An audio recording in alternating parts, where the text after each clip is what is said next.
जय गोपाल कृष्ण. भक्तांचा सखा आणि पतिव्रतांचा पाठीराखा म्हणून भक्त रक्षणाची गिरदावरी ज्याने आपल्या कंठी धारण केली तीच या विश्वाची देवता आणि माझं सौभाग्य ते म्हणजे गोपाल कृष्ण. गोपाल कृष्ण देवा, तुमच्या पवित्र आणि पूज्य चरणी ही तुमची लाडकी भार्या जामवंती हिचा साष्टांग प्रणाम. साष्टांग प्रणाम. खरंच मी स्वतःला भाग्यवान समजते. या विश्वाची देवता आज माझं सौभाग्य आहे आणि त्यांची लाडकी पत्नी जामवंती म्हणून या द्वारकेत मी माझा संसार थाटलाय. पण त्यांची माझी वेळ झाली कशी आणि याला निमित्त मात्र कोण असेल तर निमित्त तो फक्त सेमंतक मनी आहे. कारण राजे सतराजीत याने सूर्यदेवाची भक्ती केली. सूर्यदेव त्यांच्या भक्तीमध्ये प्रसन्न झाला आणि त्या देवानं एक सेमंतक मणी राजे सतराजीत यांना दिला. पण घडलं ते काय, त्या सेमंतक मण्याची चोरी सतराजीत यांचा बंधू प्रसेन यांनी केली आणि निघून गेला. तो अरण्यामध्ये निघून गेला. पण त्याच अरण्यात एका व्याघ्राची आणि प्रसेनाची झटापट झाली आणि त्या झटापटीत त्या प्रसेनाचा शेवट त्या व्याघ्राने केला. पण पुढे घडलं ते काय, माझी पितृदेवता म्हणजेच जांबुवंत त्याच मार्गाने जात होते. त्यांची गाठाभेट झाली ती व्याघ्राची आणि त्यांची आणि क्षणार्धात त्यांची झटापट झाली आणि त्या झटापटीत त्या व्याघ्राचा शेवट माझ्या पितृदेवतेने केला आणि त्याच्यात असताना तो सेमंतक मणी घेऊन त्यांचे येणं जे झालं ना ते आमच्या गुहेपर्यंत. कारण ज्या क्षणी ते जात होते ना माझ्यामध्ये इच्छा निर्माण झाली, बाबा या विश्वात असं काहीतरी नाविन्य मला पाहायचंय. आणि ते नाविन्य म्हणजे काय असेल तर तो सेमंतक मणी आहे. आणि तो सेमंतक मणी पाहता क्षणी मन मात्र माझं भरून आलं. मन मात्र माझा आनंद झाला. आणि एवढंच नव्हे तर त्या मण्याच्या शोधार्थ या विश्वाचे देवता म्हणजे गोपाल कृष्ण यांचे येणं झालं ना ते आमच्या गुहेपर्यंत. त्याने मनाशी मागणी केली पण माझ्या बाबाने मात्र नकार दिला. बरेच दिवस त्यांचा संघर्ष चालूच राहिला. पण त्या संघर्षात त्या देवानं 7व्या अवतारातील प्रभू रामचंद्राचं दर्शन माझ्या बाबांना दिलं. ते दर्शन मिळता क्षणी माझी पितृदेवता आनंदी झाली. त्यांचा आनंद गगनात मावेनासा झाला. कारण ज्यांचा आशीर्वाद, ज्या देवाची पूजा, ज्या देवाचं भजन पूजन आतापर्यंत माझ्या बाबाने केलं होतं त्या देवाचं मूर्तिमंत दर्शन त्यांना झालं होतं. आणि क्षणार्धात फक्त माझ्या इच्छेसाठी आणि त्या सेमंतक मण्यामुळं त्यांची माझी गाठाभेट झाली. एवढंच नाही तर त्यांचं माझं लग्न झालं आणि द्वारकेत आम्ही सुखाचा संसार थाटलाय. पण हा जरी संसार थाटला ना तरी स्त्रीला समाधान केव्हा वाटतो. वेलीवरती फूल तत्व स्त्रीच्या मांडीवरती मूल खेळत नाही तोपर्यंत त्या स्त्रीच्या जीवनाला शोभा नाही. पण खरंच त्यांच्या पुरुषार्थापासून ना माझ्या पोटी पुत्र जन्माला आला आणि तोच माझा बाळ म्हणजे सांब होय. पण आज विचार करते ना तो फक्त माझ्या बाळाचा विचार करते. कारण बाळ तोपर्यंत मन मात्र काही समाधान होऊ शकत नाही. असंच करावं. काही क्षण त्याची मार्गदर्शन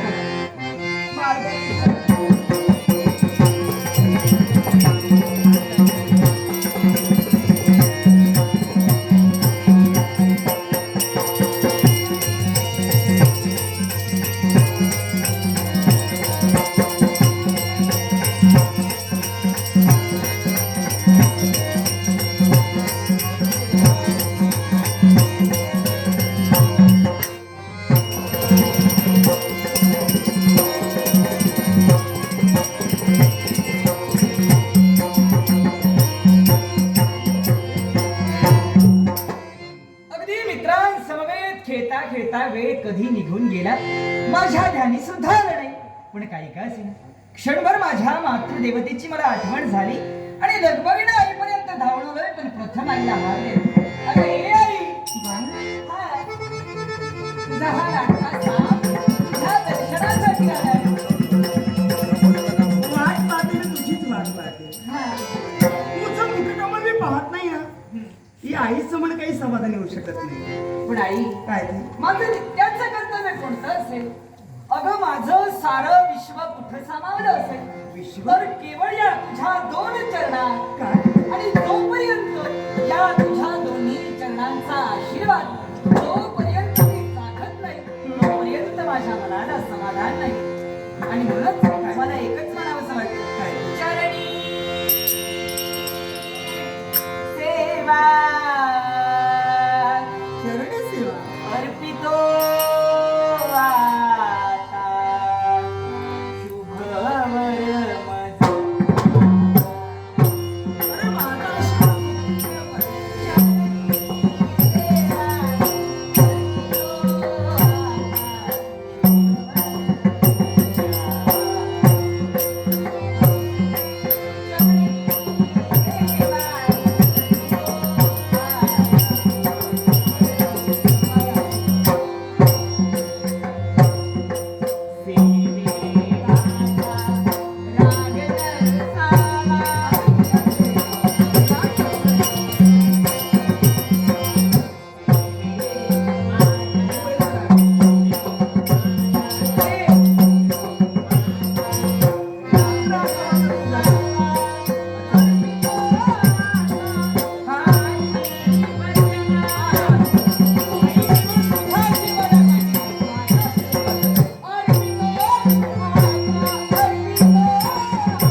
अरे माझा नेत्र लागले होते, फक्त तुझ्या येण्याच्या वाटेकडे लागले होते.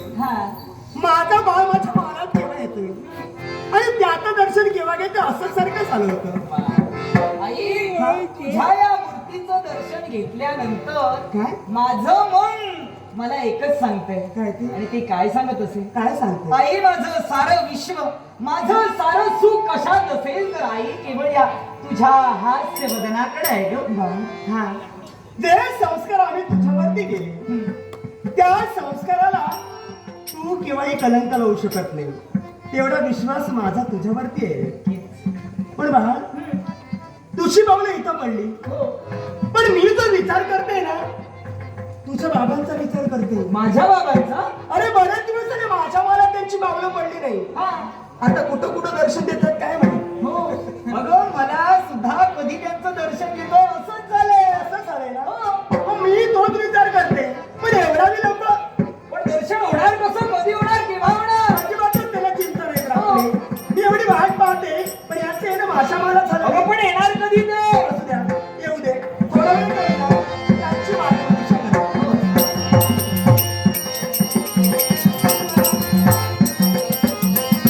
माझा कुठला तरी विचार करा. बायको बाय म्हणते. नमस्कार करते. सौभाग्यवती हो. बाबा बाबा चल बाई आशीर्वाद. आई काय बाबा आले. बा इकडे काहीतरी गडबड आहे. अरे बाबा आले आले. मागे मागे पुढे काय तू त्यांचं चाललंय. जरा थांबा.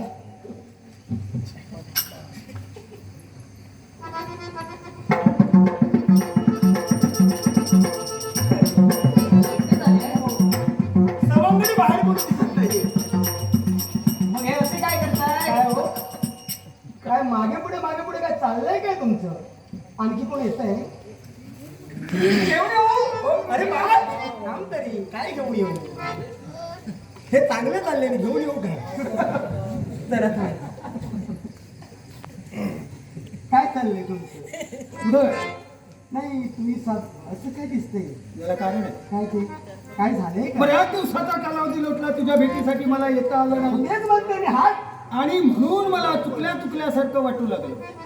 म्हणून मी चुकून मागं पाहत होतो, चुकून पुढं आलो. चुकून मागे पाहत होता, चुकून पुढे आलो. हो हो. नेमकं काय ते ठरवा. नेमकं काय हेच कळेन असं झालं. याला कारण सांग. काय 16,108 माझ्या बायका, त्यातल्या त्यात तुझ्याजवळ मी प्रथम आलो. याला कारण तुझ्यावर माझं अपार प्रेम. पाहिलं? गोड गोड बोलताय. हो ना, म्हणून वेळ लावला. जिच्यावरती प्रेम जास्त आहे तिच्या मागे जरा उशिरा जावं. याची पद्धत तशी आहे. हो पण माझा विचार नका करू. हो याचा तरी करा. बाबा याला माहित नव्हतं आहे ते. हे सारं काही अचानकच घडलं. सर्व अचानकच घडतं. पण असू द्या, आपला बाळ आहे. याचा तरी विचार करा. हो हो, याचा विचार केला म्हणून तर आलो. नपेक्षा फार मोठी जबाबदारी. नाही आलात तुम्ही बोलतात आमच्याशी. पण काहीतरी नक्कीच घडलं. लक्ष विचलित दिसतंय. तुला काहीतरी मला वाटलं? सुद्धा असंच वाटतंय. पण काही घडलंय का ते कळेल का? हे बघा. काय झालं? ए शांतरा. दादा काही बोललेत का तुम्हाला? नाही, मग दादांची काय हिंमत. म्हणजे जबाबदारी माझ्या माथी दिली. पण म्हणून काय मग कसे काय बोलतील मला? तरी सुद्धा काही चुकलं असेल तुमचं तर ते बोलू शकतात ना तुम्हाला. अधिकार. अरे बापरे, आज तर अधिकार आहेच. दादांचा अधिकार आहे. हो दादा काहीही बोलू शकतात. मला ऐकण्या वाचून दुसरा पर्याय नाही. दादा काही बोलले नाही. नाही, दादा काही बोलले नाही. साधारण कोण बोलले तुम्हाला? कोण बोलणार? मग हा तुमचा चेहरा विचारी का दिसतो? का दिसतोय विचारी केलं. काय झालं? ए, थांब रे. अरे कृष्णा. काय हो एकटेच यायचं ना? नाही नाही, मी येताना एकटाच हा आलो. आवाज कोणाचा आहे? हा दोष तुझा आहे, माझा नाही. माझा? तो कसा काय हो? अगं, तुझ्या महालाच्या द्वारावर ज्या दासी आहेत ना, दासी? त्या दासी मला रे कृष्णा म्हणून हाक देतात. तुम्हाला दासी त्या दासी तुझ्या असं उद्धट? फार शेपारून ठेवलायस त्याला. लाड जास्त मीच केला. लाड केलायस तू त्यांचे, म्हणून ते अशा करताय. अशा उद्धट दासी आता ठरविले. काय ते? अशा जाती मी आता कमी करणार. या दासी कमी करून कमीच टाकायच्या. करणार आहे. नको तशा. हा, शहाण्या, मग सांगितलेल्या ऐकणाऱ्या, ऐकणारे हव्या. आज्ञाधारक, अशा उद्धट अशा उत्तर दासी ठेवायच्या. नकोच तर कमीच करूया आपण. अरे कृष्ण. हो येतो म्हटलं ना. बाळ इकडे.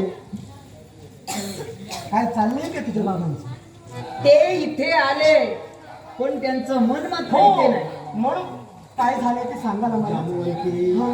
प्रकार वेगळा घडलाय. प्रकार? पाताळ भोणी प्रबलासुराजवळ कात्यायनी देवीचा म्हणे उत्सव आहे आणि त्या उत्सवाला एका तरी यादवाने यायला हवं, हा अशी त्याची इच्छा. चांगलं आहे ना. दादांना सांगितलं. दादाने सत्तेचं जोकड मांडीवर ठेवलं. म्हणाले कृष्णाला घेऊन जा. सांगून ऐकलं असेल तर ठीक, नसेल तर त्याच्या मुसक्या बांधणे घेऊन जा. त्याने मला बंधन करून आणलं ग इथे. पण जाता जाता म्हटलं तुझा महाल, हो तुझ्या महाली जावं, तुला दर्शन द्यावं, आशीर्वाद द्यावा, तुझी भेट घ्यावी. किती दिवसांनी पुन्हा येऊन सांगता येतं का? ते मात्र खरं आणि आहे. म्हणून तुझ्या महाली आलो. एक गोष्ट लक्षात ठेव, काय ते? मला जायचं नाही. तुम्हाला जायचं? मला जायचं नाही. माझ्या मनाविरुद्ध चाललंय सर्व. ते जबरदस्ती करताय. ए, थांब रे बाबा. तुम्हाला जायचं नाही. मला जायचं नाही. तो जर इथं आला तर काय सांगायचं? तो एकटा नाहीये. म्हणजे आवाज बघा ना तो एकटा नाही. नाही आवाजाचा दोष आहे. दोष म्हणजे अनेक जण बोलतात असं वाटतं तुला? हो. नाही त्याचा आवाज तसा नाही ना. नाही काय झालं मध्यंतरी उष्मा जास्त झाला त्यामुळे तो थंड पाणी प्याला त्यामुळे तसं झालंय का ते? हा असू शकता. असं झालं असू असं शकतं. वातावरण की कुणी थंड पडू शकतं. हा तो थंड पडला नाही तो उसळून निघतोय. मला काय म्हणायचंय मला जायचं नाही. तुम्हाला जायचं नाही. यासाठी काय? तुझ्या महाली मी आलो असं त्याने विचारलं. आलेच नाही असं सांग. असं खोटं तोपर्यंत मला कुठेतरी लपून देऊ ग. हा हा तुझ्या याला पण महालात सांगा. लपून देऊ मला जायचं हा नाही. नाही तर बोलून मोकळा होईल. कळलं मला ते त्यांनी आले काय सांगायचं. बाबा इथे आलेलेच नाहीत. आणि मला लपवून ठेव. आता कुठं लपवायचं तुम्हाला. महालात कुठेतरी माग. कसं करा इकडे या तुम्ही. इथं थांबा. येऊन द्या. येऊन द्या.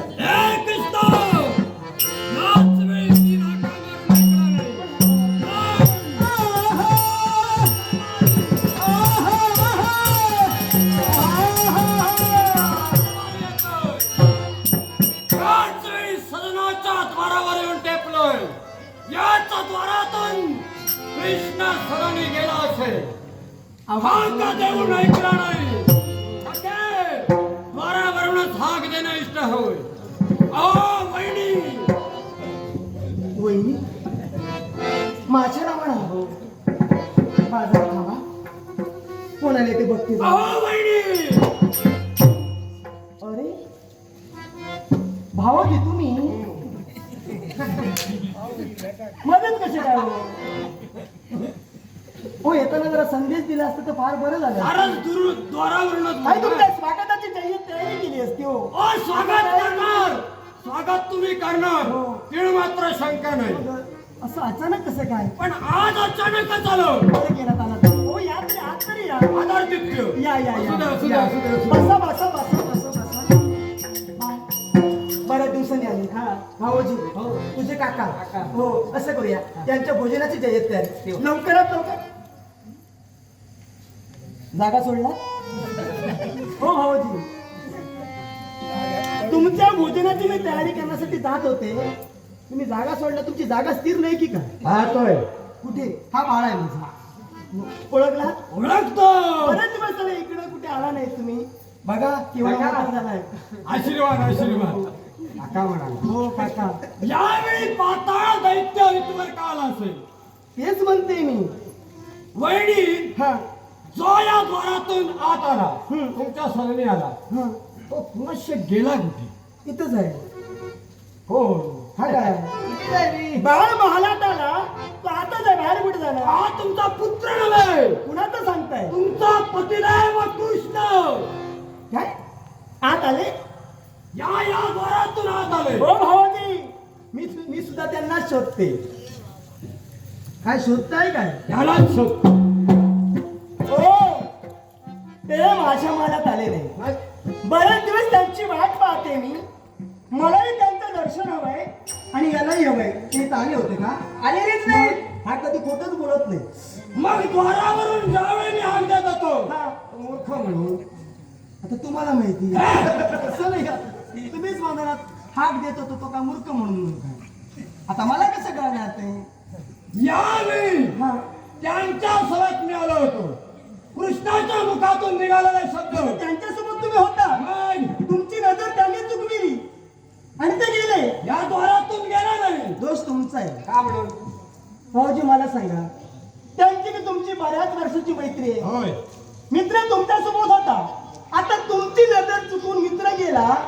या दोष का वहिनीचा आहे. मग द्वारावर असताना हा. ज्या द्वारातून कृष्ण आत आला तो कृष्ण गेला कुठे. तोच विचार मी सुद्धा करते. मला असा प्रश्न पडलेला आहे. काय ते पत्नी असून तू खोटं बोलतेस. मी खोटं बोलतो. कारण त्या सदनाचा द्वार तोडून कृष्णाच्या सदनी आला असता तो कृष्ण बाहेर गेलेला नाही. भाऊजी म्हणून तुमचं आमचं नातं आहे आणि म्हणून मी तुम्हाला एकच सांगते. काय? सौभाग्याचा शोध तुम्ही घेत आहात पण ते तुमच्या सोबत केव्हा येऊ शकत नाही. तुम्ही जाऊ शकता. मग मला सांग ज्या मित्रपणाची नाती दानवांची द्वारकावासियाने सोडली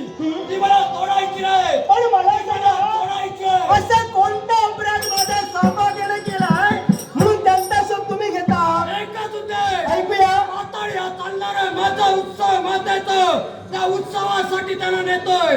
अर्थात दादांची आज्ञा आणि तर ती नपेक्षा मुसक्या मारून घेऊन जा.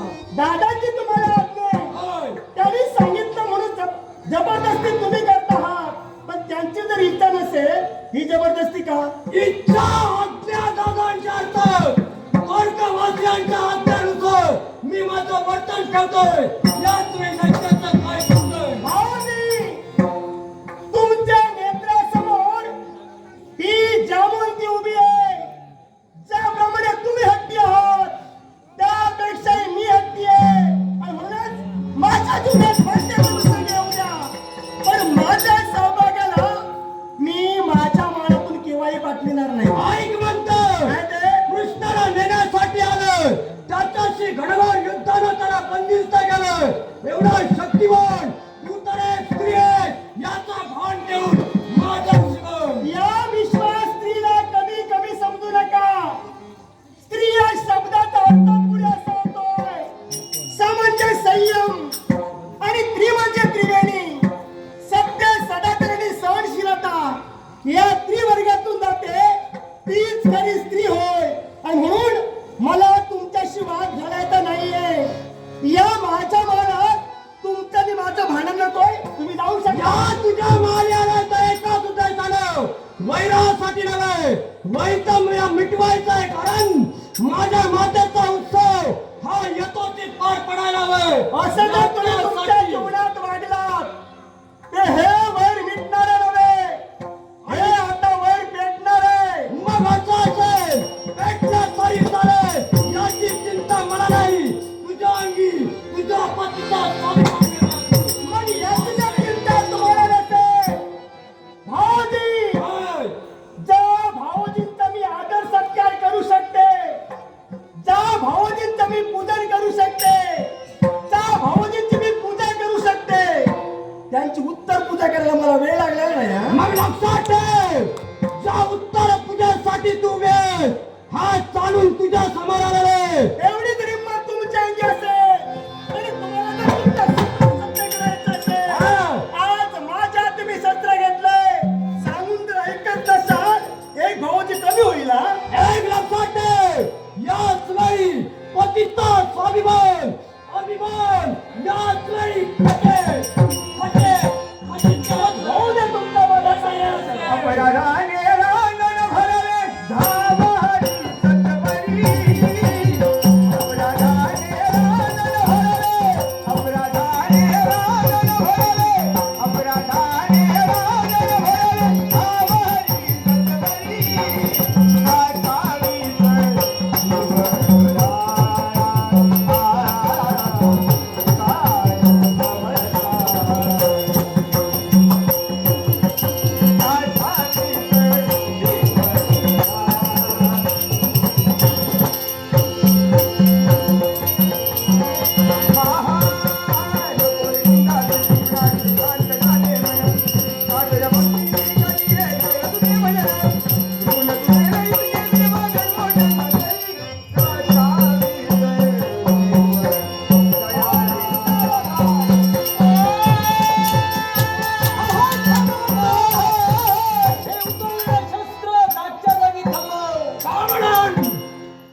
अरे थोडीशी जनाची नको पण मनाची तरी लाज वाटायला हवी होती. कोणत्याबद्दल अरे पाताळ भोनाचा सम्राट म्हणून सांगितलं आहे.